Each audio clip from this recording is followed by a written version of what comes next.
Okay, great. So our cost of equity is 1% plus 11% times 0.78, which is 9.58%.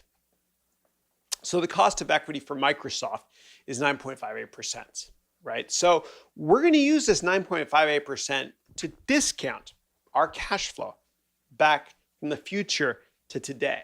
Okay, so a company's value when you use DCF or discounted cash flow analysis is the sum of all of its future cash flows in today's terms. And in order to talk about today's terms, we have to discount using the interest rate we calculated, or the WACC, which is 9.58%. Okay, fun.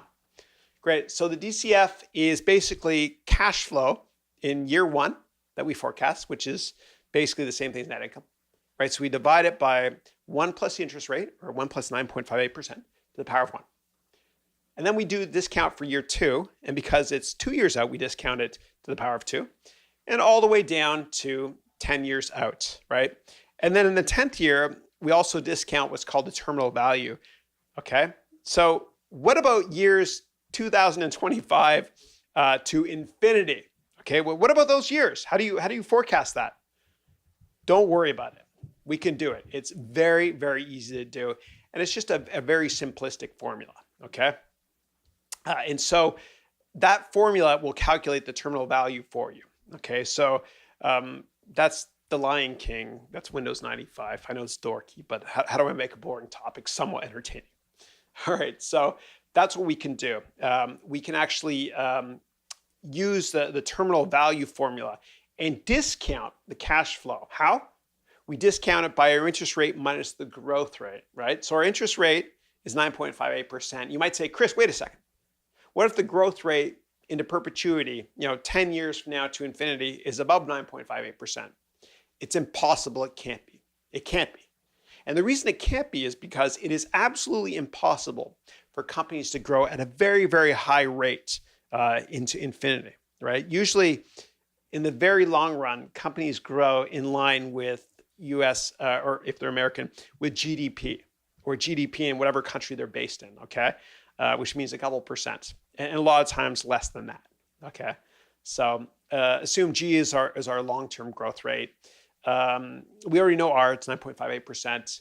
And I'm actually pretty bearish or negative on Microsoft longer term. They missed mobile. They're irrelevant in mobile, and that's the most important desktop we have. So I'm going to assume the growth for Microsoft is 1%, right? And so we can add that to our formula, and then voila, we can discount every single year, okay? See that? We're discounting each year all the way back. And all that stuff added up together gets a valuation of $475 billion, okay? So our third methodology, which is discounted cash flow, implies a valuation of $475 billion, or 25% upside to a target price of $58.50. It's amazing how close that was to my first methodology, despite all those inputs. Okay, anyway, so there's a better way to do this. I want to show this to you too. This is a real cool trick. So instead of going through all this crazy math, man, what you can do is you can use a formula in Excel, which rocks. And it's called NPV, or the net present value formula, okay? And this does all the math for you. It's a beautiful thing. So here's that formula. So you type in equals NPV, right, in Excel, and then open brackets. And Excel is so awesome that it'll tell you what the parameters are that you should add. And the first one is the rate, and it does it for you. It tells you rate. So you enter in 9.58, and then you hit comma, and then it wants you to highlight all the values.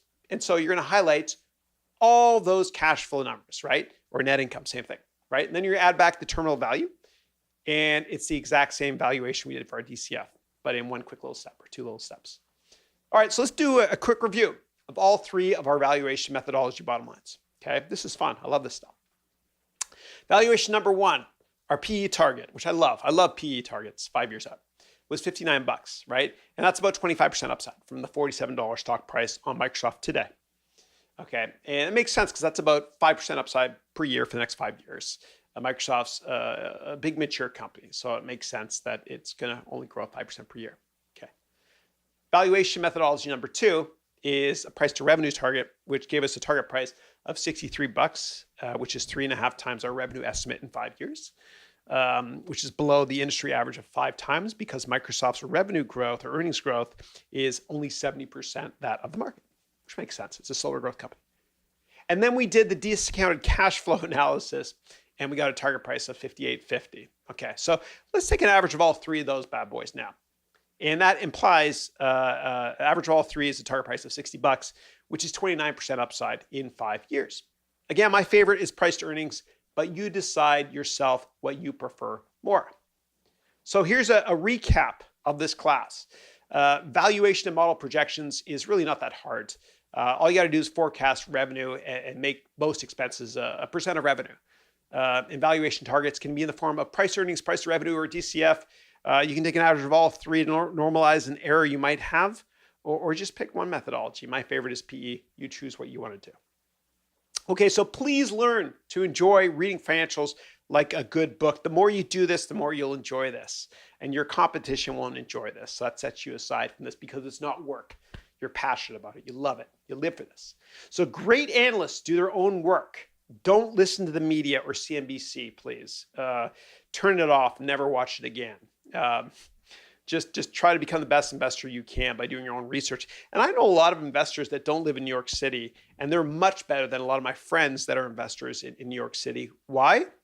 Because they're away from everybody else. They're kind of isolated, and they do their own research, right? They do their own research. Anyway, so that's it for today. Thank you.